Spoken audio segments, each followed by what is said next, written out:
ونستعينه ونستغفره ونعوذ بالله من شرور أنفسنا ومن سيئات أعمالنا من يهده الله فلا مضل له ومن يضلله فلا هادي له وأشهد أن لا إله إلا الله وحده لا شريك له وأشهد أن محمدا عبده ورسوله يا أيها الذين آمنوا اتقوا الله حق تقاته ولا تموتن إلا وأنتم مسلمون يا أيها الناس اتقوا ربكم الذي خلقكم من نفس واحدة وخلق منها زوجها وبث منهما رجالا كثيرا ونساء واتقوا الله الذي تساءلون به والأرحام إن الله كان عليكم رقيبا يا أيها الذين آمنوا اتقوا الله وقولوا قولا سديدا يصلح لكم أعمالكم ويغفر لكم ذنوبكم ومن يطع الله ورسوله فقد فاز فوزا عظيما أما بعد فإن خير الحديث كتاب الله وخير الهدي هدي محمد صلى الله عليه وسلم وشر الأمور محدثاتها وكل محدثة بدعة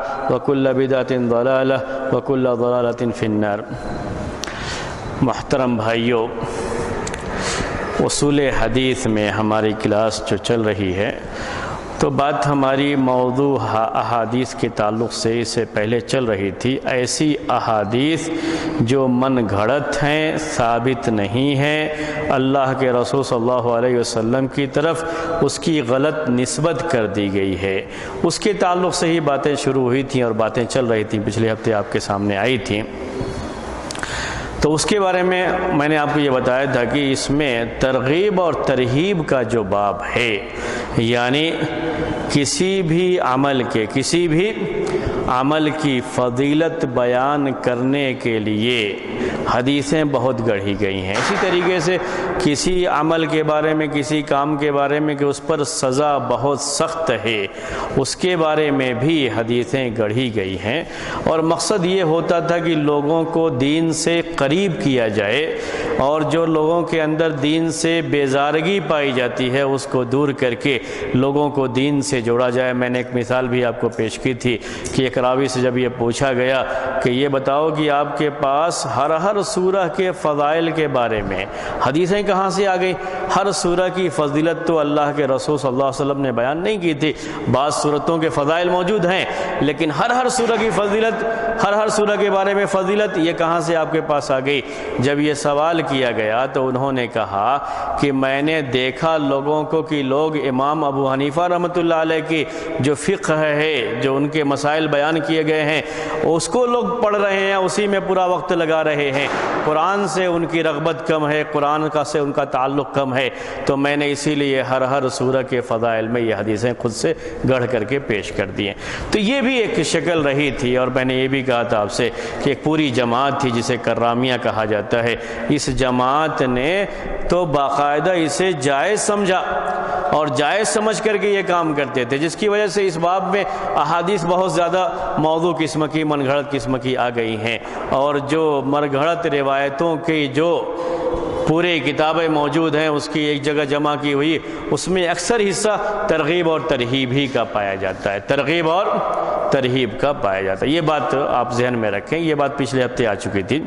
آج آپ کے سامنے خاص طریقے سے موضوع حدیثوں کے پہچاننے کا طریقہ کیا ہے، اس کی علامتیں کیا بیان کی گئی ہیں، کیسے محدثین یہ پہچانتے تھے کہ یہ حدیث موضوع ہے، اس کے لیے ان کے یہاں علامتیں کیا کیا تھیں کہ یہ دیکھ کر کے علامتیں، یہ پہچان دیکھ کر کے پہچان لیا جائے کہ یہ حدیث موضوع ہے، من گھڑت ہے۔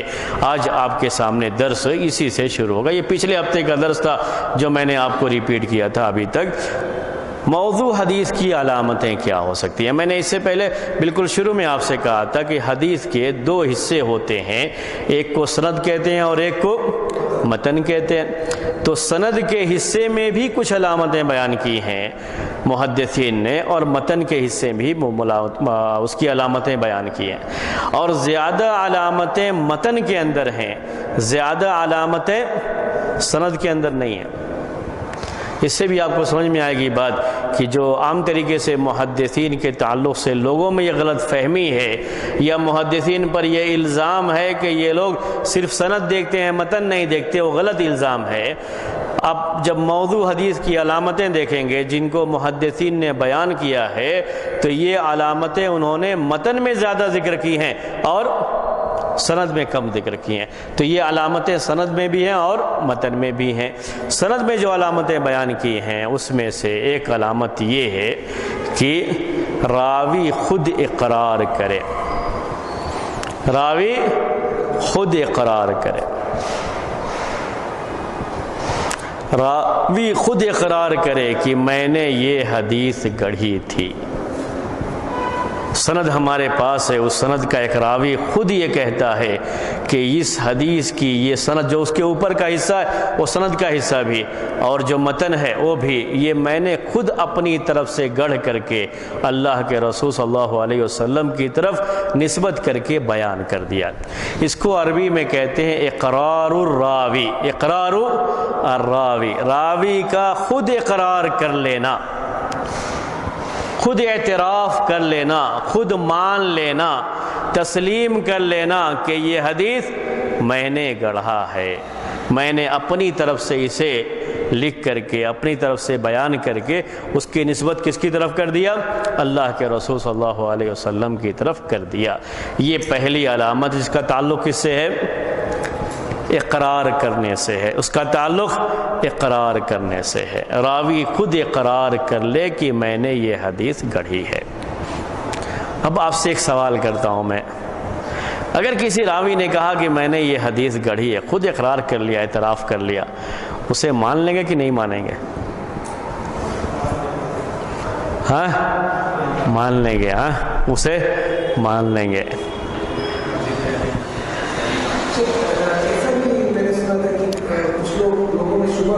جی جی اب یہ دیکھیے، اب ہر جگہ پہ، اس سے پہلے میں نے ہر جگہ پر یہ بات آپ کے سامنے واضح کی ہے کہ محدثین نے کوئی بھی آپشن چھوڑا نہیں ہے تحقیق کرنے کا۔ یہاں پر بھی ایک چیز آ سکتی ہے نا ذہن میں آپ کے کہ بھئی ہو سکتا ہے کہ جو یہ کہتا ہو کہ میں نے یہ حدیث گڑھی ہے وہ یہ کہنے میں جھوٹ بول رہا ہو سکتا ہے، نہیں ہو سکتا؟ عام طریقے سے ہم یہ بات کہتے نہ رہتے ہیں کہ بھئی ایک آدمی بڑا مشہور راوی ہے، بڑا ہی نیک، بڑا سچا تھا، لیکن ہو سکتا ہے اس سے غلطی ہو گئی ہو، انسان ہے۔ تو محدثین نے اس پہلو کو چھوڑا نہیں ہے کہ ہو سکتا ہے، جیسے وہاں ہو سکتا ہے ویسے یہاں بھی ہو سکتا ہے کہ ایک راوی یہ کہتا ہے کہ ہم نے یہ حدیث گڑھ کر کے خود لوگوں کے درمیان عام کیا ہے، یہ اللہ کے رسول صلی اللہ علیہ وسلم کی حدیث نہیں ہے، تو کیا ہم اس کے کہنے کی وجہ سے یقین کر لیں گے کہ یہ گڑھی ہوئی حدیث ہے یا یقین نہیں کریں گے؟ تو محدثین نے اس پہلو کو سامنے رکھا ہے۔ وہ کہتے ہیں جس نے ایک مرتبہ اللہ کے رسول صلی اللہ علیہ وسلم کی حدیث میں جھوٹ بولا ہو، اس کے اس قول پر بھی ہمیں اعتبار نہیں ہے کہ میں نے یہ حدیث گڑھی ہے۔ اس کا مطلب یہ نہیں کہ اعتبار نہیں کریں گے، لیکن یقین نہیں کریں گے، اس کے اس قول پر یقین نہیں کر لیں گے۔ ہاں اس کے بعد بھی دیکھیں گے، تحقیق کریں گے، کہیں ایسا نہ ہو کہ واقعی معنی میں یہ حدیث ثابت ہو اور یہ آدمی جھوٹ بول کر کے ہم کو اس حدیث سے دور کرنا چاہتا ہے۔ تو حدیثیں گڑھنے کے جو اسباب تھے اس میں سے ایک سبب یہ بھی تھا کہ لوگوں کو دین سے دور کیا جائے، لوگوں کو دین سے دور کیا جائے۔ تو بددین جن کو زندیق کہا جاتا ہے، جن کی جمع زنادقہ ہے، یہ زندیق قسم کے لوگ، بددین قسم کے لوگ اس زمانے میں جو دوسرے مذہب کے ماننے والے ہوتے تھے لیکن بظاہر کلمہ پڑھ کر کے مسلمان ہو جایا کرتے تھے، حالانکہ ان کے دلوں میں ایمان نہیں تھا، ایسے لوگ بہت سے تھے، ایسا کرتے تھے۔ اسی لیے جب وہ یہ کہتے تھے کہ میں نے یہ حدیث گڑھی ہے تو محدثین فوراً اس بات کو مان نہیں لیتے تھے، پھر بھی اس کی تحقیق کرتے تھے کہ واقعی یہ سچا ہے یا جھوٹا ہے۔ تحقیق کرنے کے بعد ہی یقین کرتے تھے، ایسا نہیں کہ اس بات کو بالکل لیں گے، نہیں، بات کو لیں گے لیکن پورے طریقے سے یقین نہیں کر لیں گے جب تک کہ تحقیق نہ کر لیں کہ واقعی یہ حدیث اس نے گڑھا ہے یا اس سلسلے کی ہمارے یہاں دین میں اور بھی روایتیں موجود ہیں، دوسرے راوی بھی اسے بیان کرتے ہیں بالکل صحیح سندوں کے ساتھ، دوسری جگہوں پر یہ حدیث موجود ہے، پوری تحقیق کرتے ہیں، اس کے بعد ہی اس کے بارے میں کوئی بات کہتے ہیں۔ تحقیق کے بغیر صرف کسی کے اعتراف کر لینے کی وجہ سے یا کہہ دینے کی وجہ سے کہ میں نے یہ حدیث گڑھی ہے، محدثین اسے تسلیم کر کے اس حدیث کو موضوع نہیں کہتے تھے۔ یاد رکھ لیجئے گا، محدثین اتنے بھی دھوکہ کھانے والے لوگ نہیں تھے۔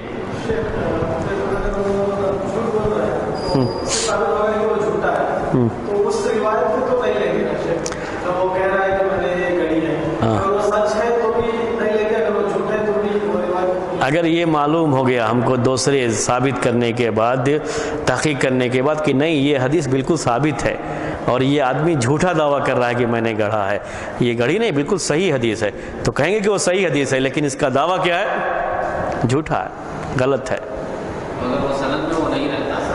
ہاں جب تحقیق کریں گے تو وہی نا، تحقیق کا مطلب یہی ہے کہ جب ہم اس کی تحقیق کرتے ہیں تو ہم کو معلوم ہوتا ہے کہ یہ حدیث تو بہت سارے راویوں نے جو بالکل ثقہ اور اعتماد راوی ہیں وہ روایت کرتے ہیں، ان کے طریق سے پہنچتے۔ تحقیق کا مطلب یہی ہے، جو تحقیق کا اس سے پہلے شروع میں بتایا تھا آپ کو، پورا سلسلہ چلے گا، وہ تحقیق پوری ہوگی اور اس کے بعد ہی نتیجہ یہ نکلے گا کہ ہاں یہ حدیث صحیح ہے یا اس کا اعتراف کرنا یہ صحیح ہے۔ تو دونوں چیزیں ہوتی تھیں، بغیر تحقیق کے اسے تسلیم نہیں کرتے تھے۔ تو پہلی علامت حدیث کے موضوع ہونے کی یہ بیان کرتے ہیں سند کے اندر کہ راوی خود اعتراف کر لے، راوی خود اعتراف کر لے، لیکن اس کے اندر بھی یہ بات ذہن میں رہے کہ اس پر یقین نہیں کرتے تھے بلکہ تحقیق کے بعد ہی اس کا فیصلہ کرتے تھے۔ دوسری علامت سند کے اندر یہ ہے کہ راوی اقرار تو نہیں کرتا ہے لیکن اس سے کچھ ایسی چیز ہوتی ہے جو اس کے اقرار ہی کے برابر مانی جائے گی، اقرار کے برابر، اعتراف کے برابر مانی جائے گی، تسلیم کرنے کے برابر مانی جائے گی، ایسی چیز ہے۔ اس کی مثال میں دوں تو آپ کو سمجھ میں آ جائے گا۔ وہ بیان کرتا ہے کہ میں نے یہ بات فلاں راوی سے سنا ہے، فلاں راوی سے سنا ہے۔ تحقیق کرنے میں اس سے پہلے آپ کو شروع میں آئی تھی بات کہ باقاعدہ یہ پوچھتے تھے بھی آپ نے یہ حدیث کہاں سے سنی، کہاں سے آئی آپ کے پاس، یہ حدیث آپ کے پاس کس کے پاس سے آئی ہے؟ جب اس سے یہ پوچھا گیا راوی سے کہ تمہارے پاس یہ حدیث کہاں سے آئی، تو اس نے ایک ایسے راوی کا نام لیا جس کی وفات اس کے پیدا ہونے سے پہلے ہو چکی ہے۔ یہ بھی ایک علامت ہے اس بات کی کہ یہ جھوٹا ہے اور یہ روایت جھوٹی پیش کر رہا ہے۔ جب یہ تحقیق کی گئی کہ آپ نے یہ حدیث کس سے سنی، کس نے آپ سے بیان کیا، تو ایسے راوی کو بیان کیا جو سرے سے اس کی پیدا ہونے سے پہلے ہی وفات پا چکا تھا۔ وہ جب وفات پا چکا ہے تو مردوں کے سننے اور سننے کے بارے میں اختلاف ہے، سنانے کے بارے میں کوئی اختلاف نہیں کہ مردے کسی کو سناتے نہیں ہیں، ورنہ یہ بھی کہہ سکتے تھے کہ نہیں قبر کے پاس گئے تھے وہاں سے جو ہے ان سے سن کر کے آئے تھے، تو یہ کہہ سکتے تھے، لیکن اس میں کسی کا اختلاف نہیں ہے کہ مردے کسی کو سناتے نہیں ہیں، مردے کوئی چیز بول نہیں سکتے ہیں۔ تو یہ کہاں سے سن لیا انہوں نے؟ اس کا مطلب یہ ہے کہ یہ حدیث بالکل کیسی ہے؟ من گھڑت ہے، اس نے جو ہے گڑھ لیا۔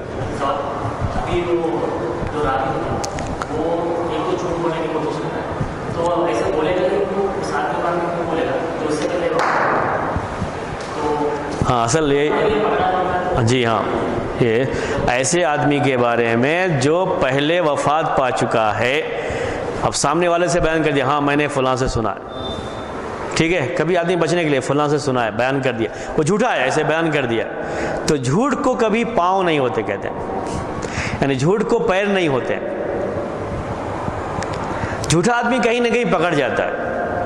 اگر کسی زندہ آدمی کا، ایسے آدمی کا جو موجود تھا اس کے پیدا ہونے نام لیتا ہے تو اسے پوچھا جا سکتا ہے، اس کے پاس جائیں گے، معلوم کریں گے، چھوڑ تو نہیں دیں گے، تو ایسی جلدی میں کبھی نام لے لیتا ہے کوئی، ہے جھوٹا ہوا آدمی تو پہچان میں آ جاتا ہے کہ یہ جھوٹ بول رہا ہے اور اس کی یہ روایت بالکل من گھڑت ہے۔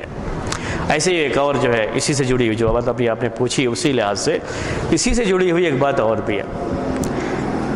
ایک قصہ ہے اگرچہ کہ اس قصے کی سند بھی ضعیف ہے لیکن عام طریقے سے محدثین کے یہاں وہ قصہ اسی کے بارے میں بیان کیا جاتا ہے کہ حدیثیں گڑھنے والوں میں سے ایک پوری جماعت اس کی ہے جو قصے بیان کیا کرتے تھے، قصے وعظ و نصیحت کرنے کے لیے.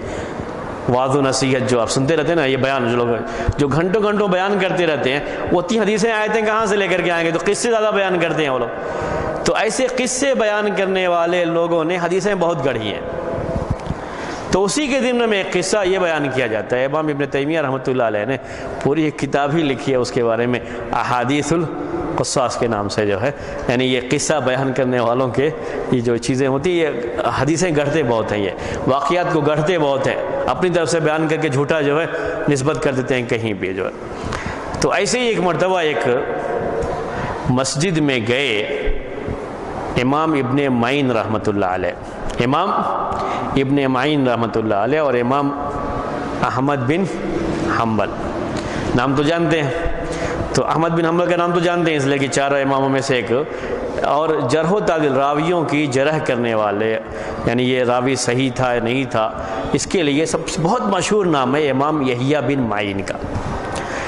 اور یہ دونوں ایک ہی زمانے میں ہیں، یعنی امام احمد بن حنبل اور یحییٰ بن معین ایک ہی زمانے میں دونوں رہے. تو دونوں ساتھ میں سفر کیے تھے، اس مسجد میں گئے تو اس مسجد میں دیکھے ایک آدمی ایسے ہی نصیحت کر رہا ہے لوگوں کو. تو قصہ بیان کرتے ہوئے بیان کیا کہ میں نے امام احمد اور امام یحییٰ بن معین سے یہ بات سنی ہے. یعنی نسبت کس کی طرف کیا؟ انہی دونوں کی طرف کیا. یہ دونوں ایک دوسرے کی طرف دیکھتے ہیں، مطلب کیا کہ تم نے کب بیان کیا ہے اس کو، وہ ان کا کہ تم نے کب بیان کیا ہے. دونوں کو یہ ہوتا ہے ہم نے تو کبھی اسے بیان نہیں کیا، یہ کہاں سے بیان کر رہا ہے. بیان کر لیتا ہے جب تو اس کو بلاتے ہیں اپنے پاس، پوچھتے ہیں کہ کہتے ہیں کہ دیکھو بھائی یہ احمد ہے اور میں یحییٰ ہوں. یعنی یحییٰ بن معین، میں یحییٰ ہوں اور یہ کیا ہے. اب ہم نے تو یاد نہیں پڑتا کبھی تم سے یہ واقعہ بیان کیا یا یہ حدیث بیان کی، کہاں سے بیان کر رہے ہو. اس کے بعد اب یہ سب ایسے لوگ جب لوگوں کے سامنے ہوتے ہیں تو ان کے بولنے کا انداز بھی الگ ہی ہوتا ہے. ذرا غصہ ہو گیا کہ میں اب تک یہی سنتا تھا کہ یحییٰ بن معین اور احمد بن حنبل دونوں انتہائی درجے کے بیوقوف آدمی ہیں، آج مجھے یقین ہو گیا دنیا میں تم ہی ایک احمد ہو، تم ہی ایک یحییٰ ہو، ارے اور بہت سارے ہیں. تو یہ اس میں بیان کرتے ہیں باقاعدہ حدیث کی کتابوں میں، اس میں جو مصطلح کی یعنی اصول حدیث کی جو کتاب ہے اس میں اس کو بیان کرتے ہیں واقعے کو. حالانکہ اس کی سند میں تھوڑی کمزوری ہے، لیکن اس طرح کی اس میں اتنی مضبوط سند کی ضرورت نہیں پڑتی ہے جیسے حدیثوں میں ضرورت پڑتی ہے اللہ کے رسول صلی اللہ علیہ وسلم کی. تو یہ باتیں ہوتی تھیں، ہو جاتی ہیں. آدمی ایسے کہہ دیتا ہے، نام لے لیتا ہے فلاں کی طرف. میں تجربہ کیا ہوں یہاں پر، کبھی بعض لوگ جو ہے کچھ کام کرتے ہیں، ان کے کام میں تھوڑا لگتا ہے کہ کام اتنا صحیح نہیں ہے، یعنی میرے سامنے یہ بات ہے کہ کام جو اتنا صحیح نہیں ہے. جب ان سے پوچھو کہ بھائی ذرا یہ مناسب نہیں ہے، جائز تو نہیں لگتا ہے، تو فوراً جو ہے کچھ بڑے بڑے نام لے لیتے ہیں کہ میں نے فلاں سے پوچھا، فلاں سے پوچھا، انہوں نے صحیح قرار دیا.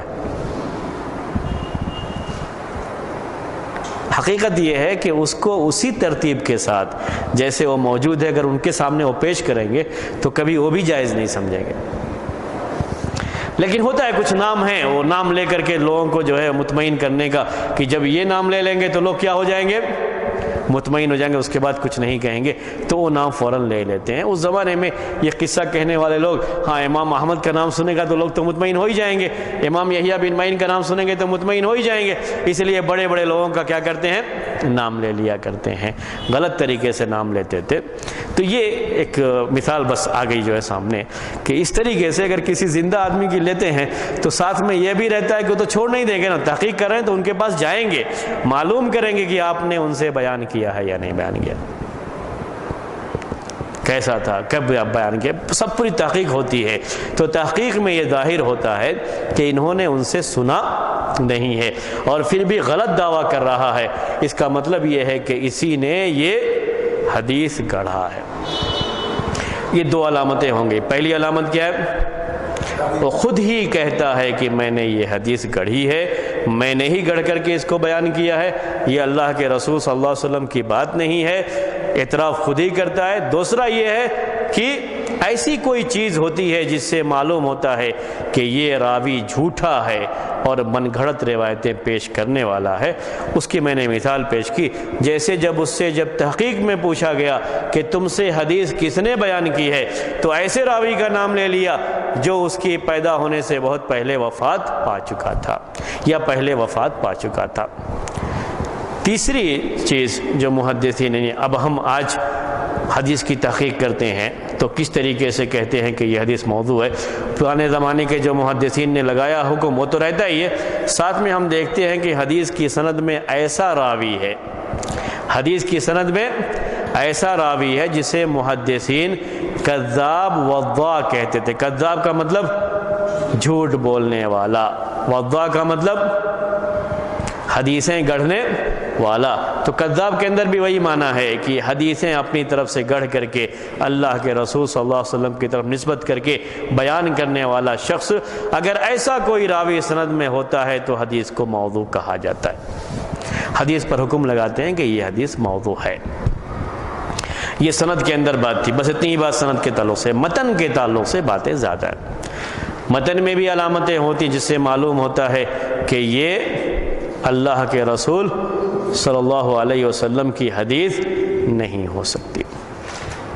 اس میں سے ایک پہلی بات جو ہے، حدیث کے الفاظ بتاتے ہیں، حدیث کے الفاظ بتاتے ہیں، حدیث کا جو معنی ہے وہ معنی بتاتا ہے کہ یہ اللہ کے رسول صلی اللہ علیہ وسلم کا بیان نہیں ہو سکتا، بالکل ظاہر ہوتا ہے۔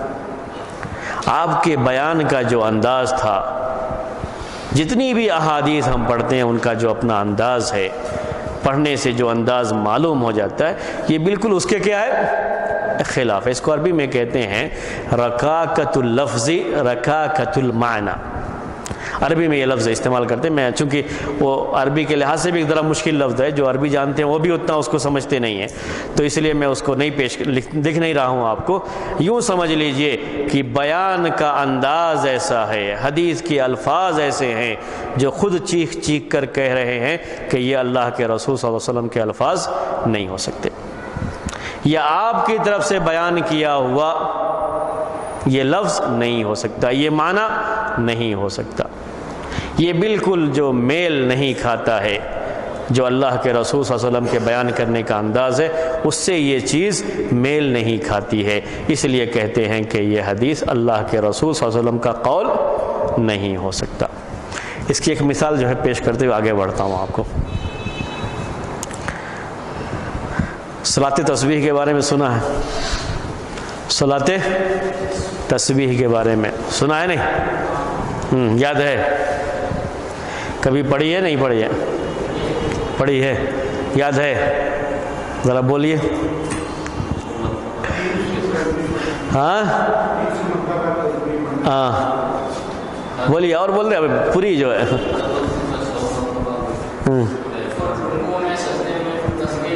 ہاں کتنی مرتبہ؟ ہاں اور ہاں جی، اور نہیں وہ نہیں، وہ خالی اس نماز کی کیفیت کے بارے میں، وہ کتنے دن پڑھیں گے اس سے مطلب نہیں، یعنی جو چیز نماز کی کیفیت، اس کی صلاۃ تسبیح کی جو کیفیت بیان کی گئی ہے حدیث میں، جو لوگ بھی کہتے ہیں کہ یہ موضوع ہے، من گھڑت ہے، صلاۃ تسبیح ثابت نہیں ہے، وہ یہی بات کہتے ہیں کہ اس کی جو کیفیت بیان کی گئی ہے یہ اللہ کے رسول صلی اللہ علیہ وسلم کے بیان سے بالکل مل نہیں کھاتا، اور یہ زیادہ میل کھاتی ہے کیفیت ان احادیث سے جو من گھڑت ہیں، بعض موقعوں کی موضوع روایتوں سے، جیسے رجب کے مہینے میں ایک خاص نماز، وہ نماز ایسے پڑھیں گے، فلاں مہینے میں نماز ایسے پڑھیں گے۔ جتنی بھی من گھڑت نمازیں ہیں جو مبتدیہ کی طرف سے آئی ہیں، اس میں بھی ایسے ہی رہتا ہے کہ 10 مرتبہ یہ پڑھیں گے، 15 مرتبہ یہ پڑھیں گے، اتنے مرتبہ درود پڑھیں گے۔ جو انداز ہے ان من گھڑت روایتوں کا، بالکل وہی انداز اس روایت کا بھی ہے۔ جن لوگوں نے بھی اسے صحیح نہیں مانا ہے، ان کے اندر انہوں نے یہی پہلو دیکھا ہے اس کے اندر، علامہ ابن تیمیہ، ابن قیم اور جو بھی اور علماء حنابلہ، یہ لوگ جو بھی اس کو نہیں مانتے ہیں وہ کیا دیکھتے ہیں کہ اس حدیث کے اندر کون سی علامت پائی جا رہی ہے کہ یہ اللہ کے رسول صلی اللہ علیہ وسلم کے جو بیان کا، عبادات کو بیان کرنے کا جو انداز ہے اس سے بالکل میل نہیں کھاتا، بلکہ اس کے مقابلے میں جو من گھڑت روایتیں ہیں اس سے یہ چیز میل کھاتی ہے۔ ان نمازوں سے اس کی مشابہت ہے جس میں تعداد ہوتی ہے، اتنی مرتبہ یہ پڑھو، اتنی مرتبہ یہ پڑھو، اتنی مرتبہ یہ پڑھو۔ کیوں ایسا ہوتا ہے کہ جب آپ گنتی پر زیادہ زور دیں گے تو نماز کا خشوع خضوع ختم ہو جاتا ہے آپ کا۔ نماز کی جو اصل روح ہے اس کے اندر خشوع اور خضوع کا ہونا کہ اللہ تبارک و تعالیٰ کے لیے اس کے سامنے میں حاضر ہو کر کے نماز پڑھ رہا ہوں، یہ جو خشوع خضوع ہے یہ بالکل وہ گننے میں ہی ختم ہو جائے گا۔ اگر ایسا ہوتا ہے کہ نہیں کم سے کم اتنی مرتبہ پڑھے، زیادہ کتنا ہو جائے تو کوئی بات نہیں، تو مسئلہ نہیں ہوتا ہے اتنا کہ آدمی کو اتنا زور نہیں دینا پڑتا ہے اس کے اوپر۔ لیکن جب یہ متعین ہو جائے کہ اتنی مرتبہ ہی پڑھنا ہے، کم اور زیادہ نہ ہو، پھر وہ نمازی کا مسئلہ ختم ہو جائے گا، تو وہاں یہ چیز آتی ہے کہ اس جو نماز کی اصل روح ہے وہ ختم ہو جاتی ہے۔ میں یہاں پر اصل یہ مسئلہ بیان نہیں کر رہا ہوں، یہ ذہن میں رکھیے گا آپ کہ وہ صلاۃ تسبیح پڑھنا صحیح ہے نہیں ہے، میں مسئلہ نہیں، میں صرف آپ کو یہ علامت سمجھا رہا ہوں کہ محدثین نے موضوع حدیثوں کی جو علامتیں بیان کی ہیں اس میں سے ایک علامت یہ بیان کرتے ہیں۔ وہ علامت کیا ہے کہ حدیث کے الفاظ، اس کے بیان کا جو انداز ہے وہ بتاتا ہو کہ اللہ کے رسول صلی اللہ علیہ وسلم کی جو عام احادیث ہیں، ثابت احادیث، وہ یہ انداز اس سے میل نہیں کھاتا ہے۔ ٹھیک ہے، یہ سمجھ میں آ گیا؟ بس یہ سمجھانا تھا آپ کو، اس کے لیے میں نے یہ مثال پیش کیا۔ میرے نزدیک اس وقت اس سے بہتر مثال نظر نہیں آئی، اس لیے میں نے وہ مثال آپ کو پیش کر دی۔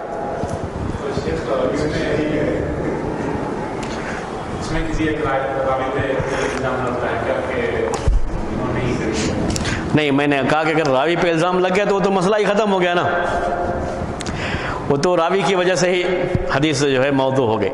یہ جو متن کے اندر کوئی ایسی چیز پائی جاتی ہے جس کی وجہ سے یہ کہتے ہیں کہ یہ بالکل ثابت نہیں ہے، ایسا نہیں ہو سکتا، اس کے لحاظ سے میں نے یہ مثال پیش کی آپ لوگوں کو، جو یعنی صرف متن دیکھ کر کے سند میں ہو سکتا ہے کہ بعض سندیں ایسی ہیں، جیسے جو لوگ بھی اس کو کہتے ہیں ثابت ہے، وہ کہتے ہیں بعض سندیں ایسی ہیں، اکثر سندوں پر تو کلام ہے لیکن بعض سندیں ایسی ہیں جو حسن کے درجے کو پہنچ رہی ہیں، یہی پڑھا ہوگا آپ لوگوں نے کہ، لیکن اس کا متن چیخ چیخ کر کے یہ کہہ رہا ہے کہ یہ اللہ کے رسول صلی اللہ علیہ وسلم کا بیان نہیں ہو سکتا، تو کہتے ہیں کہ یہ جو بھی اس کو موضوع مانتے ہیں ان کے نزدیک بھی یہ سند رہی ہے، یعنی ایسا نہیں کہ وہ سند کو نہیں جانتے تھے، وہ بھی سند کو جانتے تھے اس کے، لیکن انہوں نے یہ بات کہی ہے۔ بہرحال یہ فی الحال ہم اس کو موضوع یعنی بحث نہیں بنائیں گے کیونکہ ہم اس کو سمجھانا چاہتے ہیں ابھی، صرف مثال کے طور پر ذہن میں رکھیے اس کو کہ اس طریقے کی بات ہوتی تھی۔ متن کی دوسری علامت جس کی وجہ سے محدثین کہتے تھے کہ یہ حدیث موضوع ہے، متن دیکھ کر کے، متن کی علامت کی وجہ سے، کہ وہ حدیث عقل سلیم کے بالکل خلاف ہو، عقل میں آنے والی بات نہ ہو، اور اس کی کوئی تعویل کرنا بھی ممکن نہ ہو، تو اس حدیث کو موضوع کہتے تھے۔ بالکل عقل کے خلاف، عقل سے مراد عقل سلیم، عقل سلیم کے بالکل خلاف ہے، اور اگر اس کی کوئی اچھی سی تعویل ہو سکتی ہے تو پھر اس کو موضوع نہیں کہتے تھے، لیکن ایسا بھی ممکن نہیں ہے اور بالکل عقل کے خلاف ہے، عقل سلیم کے خلاف ہے۔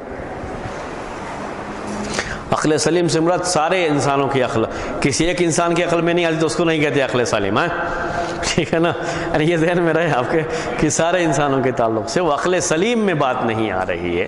اس کی مثال پیش کرتے ہیں حدیث کی کتابوں میں کہ جیسے ایک روایت یہ آتی ہے کہ نوح علیہ السلام کی کشتی، نوح علیہ السلام کی کشتی جانتے ہیں طوفان، یہ جودی پہاڑ سے اتر کر کے آئی خانہ کعبہ کے پاس اور اللہ کے گھر کا طواف کیا۔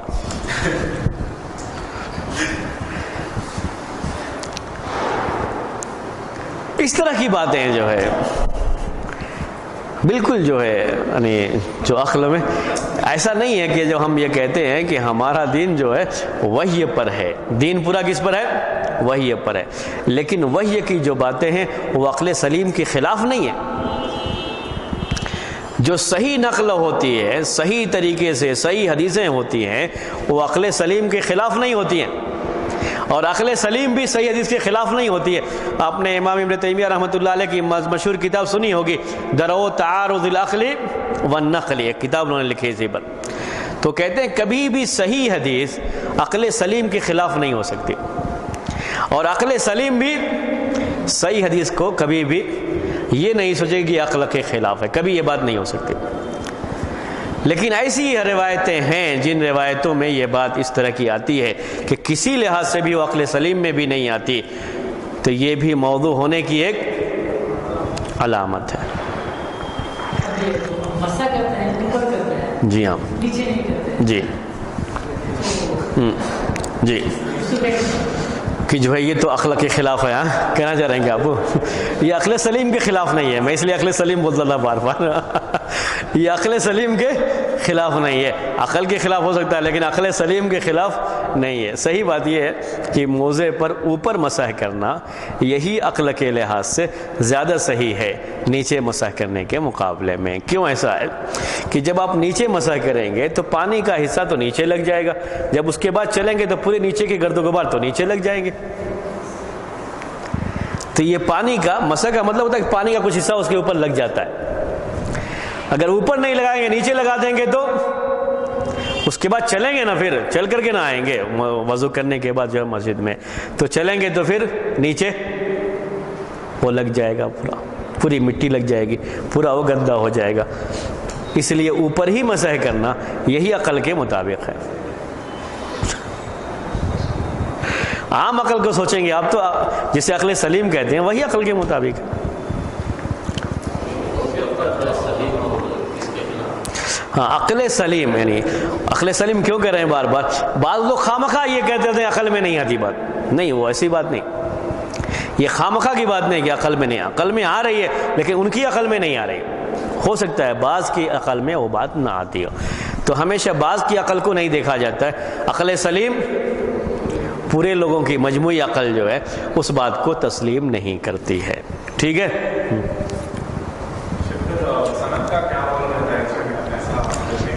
جی ایسی حدیثیں دیکھتے ہی کہتے ہیں کہ یہ پہلے کیا ہے؟ موضوع ہے، اس کے بعد دیکھیں گے تو سند بھی ان کو مل جائے گی، ویسی سند کے اندر بھی وہ چیز رہے گی، لیکن وہ دیکھتے ہی پتہ لگ جاتا ہے کہ یہ کیا ہے؟ موضوع ہے۔ امام ابن قیم رحمۃ اللہ علیہ نے ایک کتاب لکھی ہے، اس کتاب کا نام ہی یہی ہے، یہ موضوع حدیثوں کے تعلق سے، تو اس میں وہ ایک ضابطہ بیان کرتے ہیں، کہتے ہیں سوال یہی ہے کہ کیا ایسا ممکن ہے کہ کسی حدیث کو اس کی سند دیکھے بغیر بھی یہ کہا جا سکتا ہے کہ وہ موضوع ہے؟ ابھی ہم نے سند بھی نہیں دیکھی ہے، صرف متن جو ہے معلوم ہوا، ہم کو کسی نے پیش کیا، متن کو سنتے ہی یا پڑھتے ہی ہم نے کہہ دیا کہ وہ کیا ہے؟ موضوع ہے، من گھڑت۔ ایسا ہو سکتا ہے؟ تو جواب دیتے ہیں ہاں ہو سکتا ہے، وہ متن کی علامتیں دیکھ کر کے پہلے ہی مرحلے میں یہ بات آ جاتی ہے کہ یہ موضوع اور من گھڑت روایت۔ اس کے بعد وہ پیش کرتے ہیں اس میں ایک مثال، میں آپ کو مثال سمجھانے کے لیے میں آپ کو الگ انداز سے ذرا مثال پیش کرتا ہوں سمجھانے کے لیے۔ ان کی مثال یہ ہے کہ آپ حدیثیں پڑھتے پڑھتے آپ کے ذہن میں اللہ کے رسول صلی اللہ علیہ وسلم کا جو بیان ہے، آپ کی جو طریقہ ہے، جو میتھڈ جو آپ کا یہ ہے، وہ پورے طریقے سے ذہن میں آپ کے آ جاتا ہے، لیکن ہر آدمی نہیں کر سکتا۔ کون کر سکتا ہے؟ یہ جو محدث ہے، اس کو پڑھتے پڑھتے ایک پورا جو ہے ایک ذوق جسے کہتے ہیں عربی میں، یعنی وہ طریقہ جو محدثین کا رہا، جو اللہ کے رسول صلی اللہ علیہ وسلم کا تھا بیان کرنے کا، کس طریقے سے آپ کوئی بات پیش کرتے تھے، وہ پورا ذہن میں آ جاتا ہے۔ جیسے ہی کوئی حدیث سنتا ہے کہ اس کے بالکل برخلاف جا رہا ہے یہ، تو فوراً وہ کیا کہہ سکتا ہے؟ اس موضوع ہے۔ پھر تحقیق کرے گا، یعنی مطلب یہ نہیں کہ اب یہ کہنے کے بعد خاموش بیٹھ گیا، نہیں، وہ تحقیق کرے گا، لیکن یہ پہلے مرحلے پر ہی یہ چیز آ جاتی ہے کہ حدیث موضوع ہے۔ میں آپ کو ایک مثال اس کو اور سمجھانے کے لیے دیتا ہوں۔ آپ کے ایک ساتھی ہیں، آپ ان کے بارے میں اچھی طرح سے جانتے ہیں کہ وہ سگریٹ نہیں پیتے. آپ ہمیشہ ان کے ساتھ رہے، تنہائی میں بھی اور ایسے بھی، اور کئی دن تک آپ بالکل دونوں ساتھ میں رہے، ساتھ میں سفر بھی کرتے رہے اور تنہائیوں کا ساتھ رہا ہے ان کے ساتھ. اب کوئی کہے کہ نہیں وہ سگریٹ پیتے تھے تو آپ سنتے ہی کیا کہیں گے؟ نہیں پیتے تھے. آپ کو کس کی ضرورت نہیں پڑے گی؟ تحقیق کی ضرورت نہیں پڑے گی، آپ سنتے ہی کہہ دیں گے نہیں. کیونکہ یہ عادتیں ایسی ہیں جو انسان چند گھنٹوں کے لیے کر سکتا ہے اسے، لیکن کئی دن تک نہیں کر سکتا. ہفتوں مہینوں کا جس کا ساتھ رہا ہے اور کہیں تنہائی میں بھی اس کو نہیں چھوڑا. اگر ہوتی عادت تو ضرور کسی نہ کسی وقت وہ آدمی ضرور پیتا تھا. پھر بھی اس کے خلاف اس طرح کی بات کہی گئی تو یقین کے ساتھ کہتے ہیں، تحقیق کرنے سے پہلے کیا کہتے ہیں؟ بالکل کیا ہے؟ جھوٹ ہے، من گھڑت بات ہے یہ، ایسا نہیں. میں تو ان کے ساتھ رہا ہوں، میں اچھی طرح سے جانتا ہوں، ایسی بات نہیں ہے. ابھی ساتھ میں رہ رہے ہیں اس وقت کی بات ہے.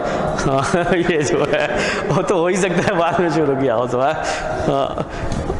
ایک اور جو ہے مثال دیتا ہوں آپ کو. ایک آدمی آپ جانتے ہیں ان کے تعلق سے کہ وہ بالکل وقت کا پابند ہے، بالکل ٹائم پر اپنا اس کا یہ شروع ہو جاتا ہے. اب اگر کسی ایسے آدمی کے بارے میں کوئی یہ بیان کر دے کہ وہ ٹائم کی پابندی نہیں کرتے تھے، آپ یقین کے ساتھ بغیر کسی تحقیق کے فوراً کہہ دیں کہ نہیں یہ غلط ہے، میں خود حاضر ہوا ہوں، ٹائم کی پوری پابندی کرتے تھے. تو یہ مثالیں ہیں سمجھنے کے لیے کہ کبھی سند دیکھنے سے پہلے ہی صرف متن کو دیکھ کر کے بھی حکم لگانے کی بات ہوتی ہے. تو محدثین صرف سند دیکھ کر کے ہی نہیں بلکہ متن دیکھ کر کے بھی حدیثوں پر حکم لگایا کرتے تھے. کتنی باتیں ہو گئی آپ کو؟ اصل یاد رکھنا ہے آپ کو. ہاں متن کے تعلق سے عقل سلیم کے خلاف ہے اور اس کی کوئی تعویل ممکن نہیں ہے. اور یہ سب سند کے بارے میں. متن کے بارے میں حدیث کے الفاظ بتاتے ہیں، اس کا انداز بتاتا ہے، حدیث کے اندر پائے جانے والا معنی یہ بتاتا ہے کہ یہ اللہ کے رسول صلی اللہ علیہ وسلم کا بیان نہیں ہو سکتا. تیسری چیز، کسی کم عمل پر، چھوٹے سے عمل پر، چھوٹی سی نیکی پر بہت زیادہ ثواب بیان کر دیا گیا ہو، یا کوئی چھوٹی سی غلطی نافرمانی پر بہت بڑا عذاب اس کا تذکرہ کیا گیا ہو، یہ بھی موضوع کے ہونے کی علامتوں میں سے ایک علامت ہے. کیونکہ یہ کام زیادہ ان لوگوں نے کیا جو ترغیب اور ترہیب میں حدیثیں گڑھا کرتے تھے. جی، بہت چھوٹے عمل پر، معمولی عمل پر ثواب بہت زیادہ ہے، ثواب بہت زیادہ ہے. یا بہت ہی چھوٹے گناہ پر عذاب کی دھمکی بہت بڑی دھمکی ہے، بہت زیادہ عذاب کی دھمکی ہے. تو یہ بھی علامت ہے کہ یہ گڑھی ہوئی بات ہے، اللہ کے رسول صلی اللہ علیہ وسلم کی حدیث نہیں ہے. یہ آسان ہے اس لیے آگے بڑھتے ہیں. آگے چوتھے اس سلسلے میں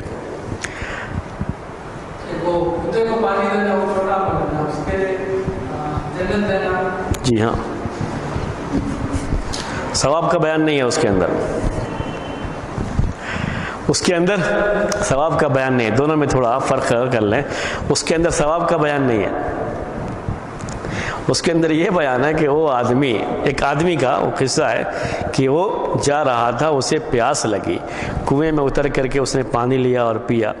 بعد میں دیکھا کہ کتا زمین کی جو اندر کی مٹی جو پانی والے تھے وہ چاٹ رہا ہے سخت پیاس کی وجہ. تو اس نے سوچا کہ اس کو بھی ویسے ہی پیاس لگی جیسے مجھے لگی تھی، تو اتر کر کے پانی ذرا نکال کر کے اس کو بھی پلا دیا.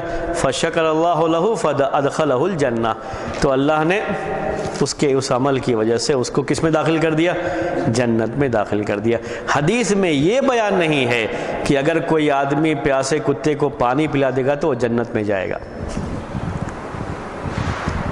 عمل کے اوپر کوئی بیان نہیں آیا ہوا ہے، ایک خاص شخص کے بارے میں بیان آیا ہوا، یہ اس میں نہیں آتا ہے. ٹھیک ہے نا.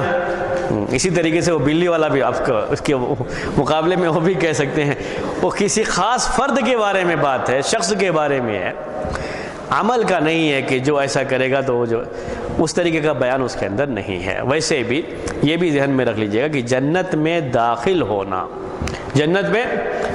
ہونا یہ اللہ تبارک و تعالیٰ کے فضل و کرم کی وجہ سے ہے. سب سے پہلے اللہ تعالیٰ کا فضل ہونا چاہیے جنت میں داخلے کے لیے، اس کی رحمت ہونی چاہیے. تو اس کو اور اس کو ساتھ میں نہیں جوڑیں گے، اس میں عمل کے اوپر کسی ثواب کا بیان نہیں ہے. تیسری بات تھی یہ. چوتھی بات اس سلسلے میں یہ ہے، جو علامتیں ہیں متن کے اندر علامتیں مانی جاتی ہیں، وہ یہ کہ قرآن کی کسی صریح نص کے خلاف ہے. قرآن میں بالکل صراحت کے ساتھ یہ بات آئی ہے، کوئی بھی بات آئی ہے اور یہ بالکل اس کے خلاف ہے.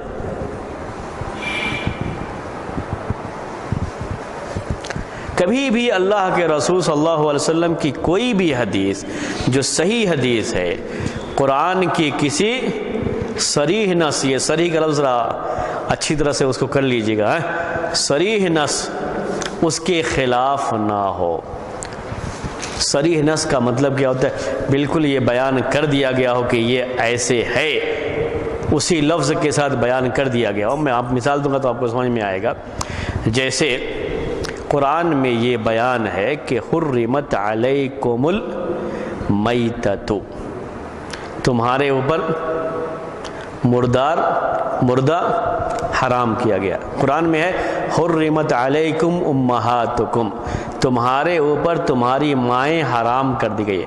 ماں کیا ہے؟ یہ اس سے نکاح کرنا حرام ہے. کوئی بھی حدیث اگر ان الفاظ میں آپ دیکھیں، اس کو سمجھانے کے لیے میں بات کر رہا ہوں کہ نہیں ماں سے نکاح کرنا جائز ہے، تو آپ حدیث پڑھتے ہی کہہ دیجئے کہ یہ کیا ہے؟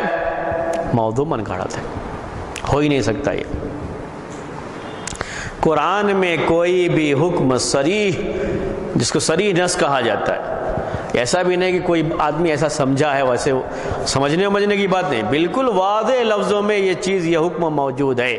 حدیث کا کوئی بھی حکم اس کے خلاف نہیں آ سکتا. آگے بات سمجھ میں، حدیث کا کوئی بھی حکم اس کے خلاف کبھی بھی نہیں آ سکتا. جی ہاں، قرآن میں بیان ہے.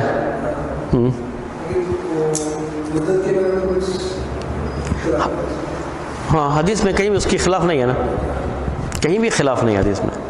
جو قرآن میں آیا ہوا ہے اسی کی وضاحت اور اسی کی شرح ہے حدیث میں. ہاں، اصل میں صحیح معنی میں اگر دیکھیں جو طلاق کا پورا بیان قرآن میں ہے، اس سے کہیں بھی یہ ثابت نہیں ہوتا ہے کہ 3 مرتبہ ایک ہی مرتبہ 3 طلاق دینا جائز ہو. کیونکہ طلاق کا بیان تو یہیں سے شروع ہوتا ہے، الطلاق مرتان. قرآن میں کیا ہے؟ الطلاق مرتان، طلاق 2 مرتبہ دینا. پھر اس کے بعد تیسری مرتبہ کا اسی میں بیان ہے. تو ایک ہی مرتبہ 3 طلاق دینے کی تو قرآن سے نفی ہوتی ہے باقاعدہ، تو اس کا مسئلہ اس میں نہیں آتا. ٹھیک ہے. کوئی بھی ہے، میں نے آپ کو ایک مثال پیش کی، ایک میں سے یہ ہے ربا، سود، یہ کیا ہے؟ حرام ہے.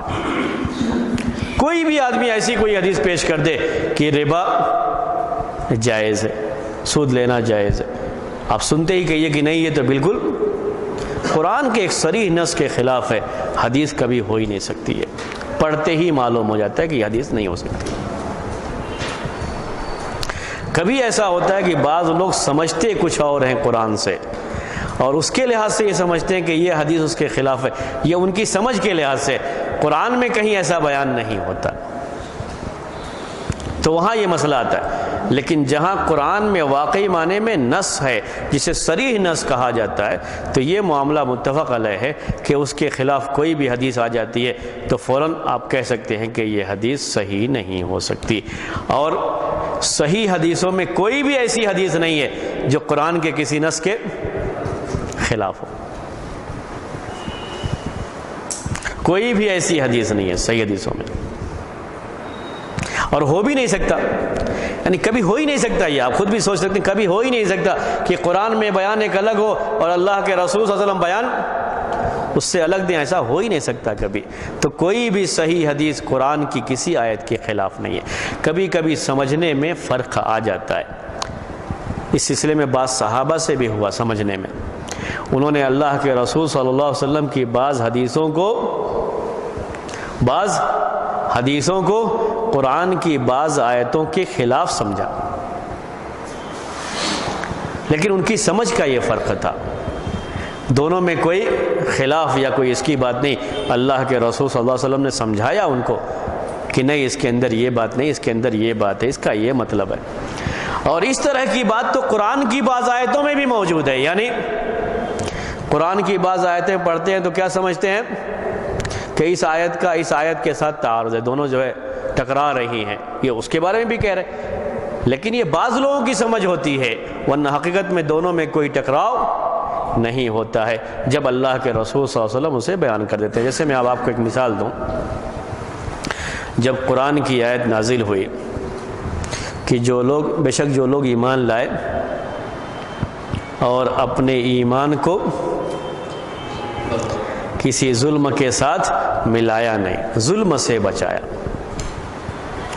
ان کے ایمان کے ساتھ ظلم نہیں ہے، تو یہ لوگ ہدایت پر ہیں۔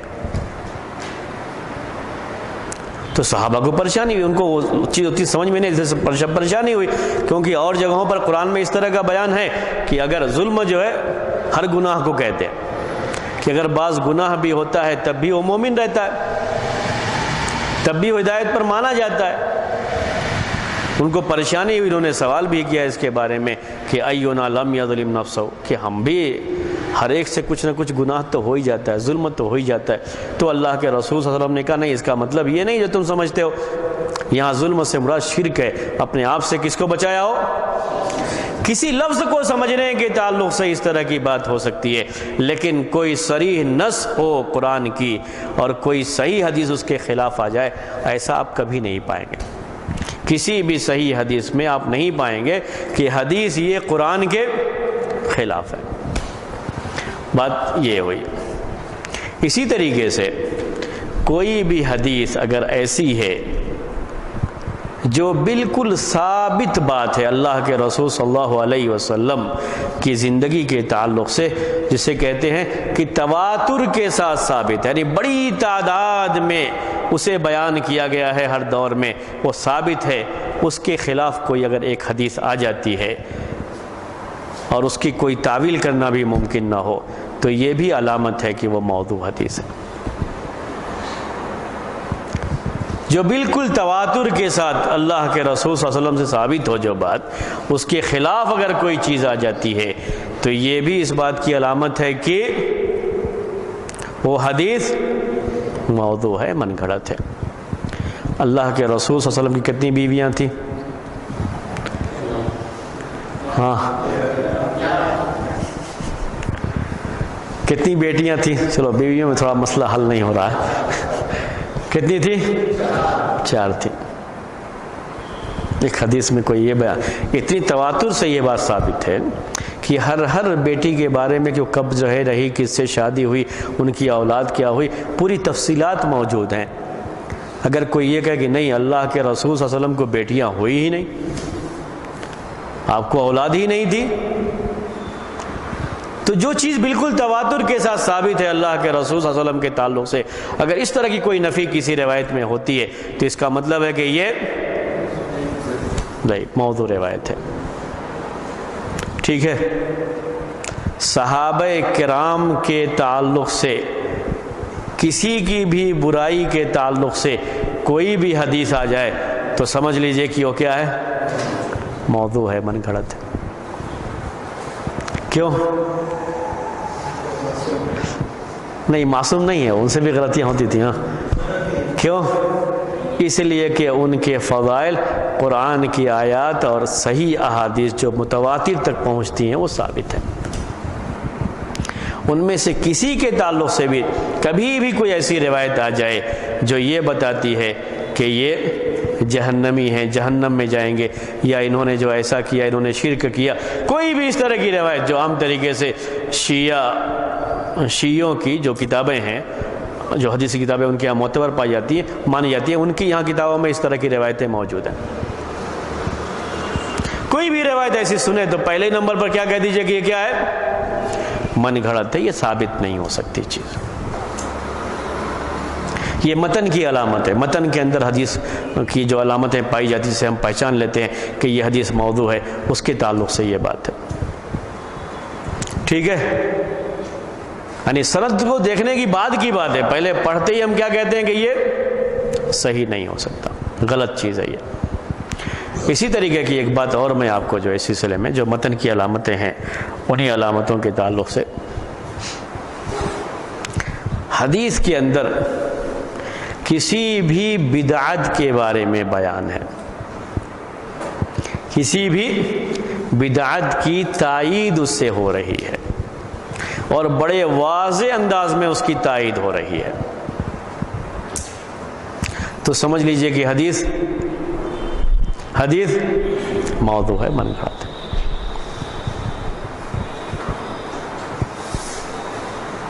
بڑے ہی واضح انداز میں، یعنی میں آپ کو اس کی ایک مثال جو ہے پیش کرتا ہوں۔ بعض بدعتیں بعد میں جو ہے ظاہر ہوئی، بعد میں وہ چیزیں جو ہے آئی ہیں دنیا کے اندر، اور اس وقت اللہ کے رسول صلی اللہ علیہ وسلم کے زمانے میں اس طرح کی چیزیں نہیں رہیں۔ خوارج کے تعلق سے، معتزلہ کے تعلق سے، اسی طریقے سے یہ شیعہ قدریہ جبریہ ان کے تعلق سے بہت ساری باتیں اس طرح کی آتی، لیکن کوئی شخص بیان کر دے اس کو اللہ کے رسول صلی اللہ علیہ وسلم کی طرف نسبت کر کے، تو سمجھ جائیے کہ یہ کوئی من گھڑت روایت ہے، بعد میں کسی شخص نے اسے بیان کیا۔ اسی سے جڑی ہوئی بات، ایک کوئی علمی مسئلہ ہے، ہمارا اور آپ کا اس میں اختلاف ہے، تابعین کے دور میں اختلاف تھا، اتباع تابعین کے دور میں اختلاف تھا، اور کسی مسئلے والے کے اس کے تائید میں اپنی طرف سے کوئی حدیث پیش کر دیتے ہیں، جس کو سنتے ہی آپ کہیں گے کہ ہاں یہ بھی موضوع ہے، یہ بھی موضوع ہونے کی علامت ہوتی ہے۔ میں وہ مثال پیش کروں آپ کو سمجھ میں آ جائے گا۔ ایک معاملہ ہے، حسن بصری مشہور تابعی ہیں، ان کے بارے میں کہ انہوں نے ابو ہریرہ رضی اللہ تعالی عنہ سے سنا ہے یا نہیں سنا ہے۔ ایک مثال میں پیش کر رہا ہوں آپ کو، ایک علمی مسئلہ ہے محدثین کے درمیان کہ انہوں نے ان سے سنا ہے یا نہیں سنا ہے۔ حسن بصری نے ابو ہریرہ رضی اللہ تعالی عنہ سے سنا ہے یا نہیں سنا ہے۔ ایک علمی چیز ہے، رفع دین کرنا ہے نماز میں، کرنا ہے یا نہیں کرنا ہے، ایک علمی چیز ہے۔ اسی طرح کے اور بھی بہت سے مسائل جس میں اختلاف ہوتا ہے، صریح لفظوں میں ایسی کوئی حدیث کہ جو رفع دین کرے گا اس کو اتنے کوڑے لگائے جائیں گے، اس کے لیے جہنم ہے، اس طرح کے الفاظ میں کوئی بھی چیز جب آ جاتی ہے۔ حسن بصری کے بارے میں باقاعدہ ایک روایت ہے، آپ کو تعجب ہوگا یہ کہ ایک راوی نے، وہ بھی جو ہے جھوٹا راوی تھا، ایک راوی نے پوری سند کے ساتھ اللہ کے رسول صلی اللہ علیہ وسلم کے ساتھ لے کر کے کہا کہ اللہ کے رسول نے فرمایا ہے کہ حسن بصری نے ابو ہریرہ سے سنا ہے۔ اللہ کے رسول کیوں فرمائیں گے اس کو کہ حسن بصری نے اللہ کے رسول سے سنا ہے؟ تو اس طرح کا بیان ہو، یعنی یہ میں جو ہے یہ ایک واقعی بات ہے، یعنی ایسے موجود ہے ایک روایت کہ فلاں راوی نے فلاں سے سنا ہے۔ یہ تو محدثین کی علمی باتیں تھی جو وہ تحقیق کیا کرتے تھے، اس میں باقاعدہ اس طرح کا بیان کہاں سے آ سکتا ہے حدیث میں کہ اللہ کے رسول صلی اللہ علیہ وسلم اس کو بیان کریں گے؟ وہ تو پڑھتے ہی معلوم ہو جائے گا کہ یہ من گھڑت بات ہے، اللہ کے رسول صلی اللہ علیہ وسلم کی حدیث نہیں۔ سننے والا فوراً کہہ دے گا، تحقیق تو بعد میں کرنا ہے اس کی۔ تو موضوع حدیثوں کو پہچاننے کے لیے متن کے اندر ہی علامتیں زیادہ بتائی جاتی ہیں سند کے مقابلے میں، اور یہ حقیقت ہے کہ موضوع حدیث کو پڑھنے کے ساتھ ہی ایک اندازہ تو ہو جاتا ہے کہ یہ حدیث من گھڑت ہے، اندازہ ہو جاتا ہے۔ جب آپ وہ کتابیں جو خالص اسی کے لیے لکھی گئی ہیں وہ پڑھیں گے تو موضوع حدیثوں کو اندازہ ہو جاتا ہے پڑھنے کے ساتھ ہی۔ وہ تمام حدیثیں جو کسی زبان کے تعلق سے، اس کی برائی کے تعلق سے آئی ہیں وہ سب کی سب حدیثیں کیا ہیں؟ من گھڑت ہیں، کیونکہ اللہ کے رسول صلی اللہ علیہ وسلم کسی زبان کی برائی نہیں کر سکتے۔ ساری زبانیں کس کی ہیں؟ اللہ تعالیٰ کی طرف سے، وہ برائی کیوں کریں گے اس کی؟ لیکن ایسی حدیثیں گڑھی گئی ہیں، موجود ہیں۔ تو یہ چند باتیں تھیں جو اس کے تعلق سے تھیں۔ میں چونکہ بہرحال اس درس کا وقت ہو چکا ہے تو میں چاہتا ہوں کہ اس کو یہیں پہ ابھی روک کر کے ہم دوسرا جو درس ہے، جو ابھی حدیث سے زیادہ عقیدے کا درس ہو گیا ہے، ہمارا دوسرا درس جو حدیث کے بارے میں تھا وہ کس کے بارے میں ہو گیا ہے؟ ایک حدیث کی شرح میں عقیدے کے بارے میں ہو گیا ہے، اسی کو ہم پھر سے شروع کر رہے ہیں۔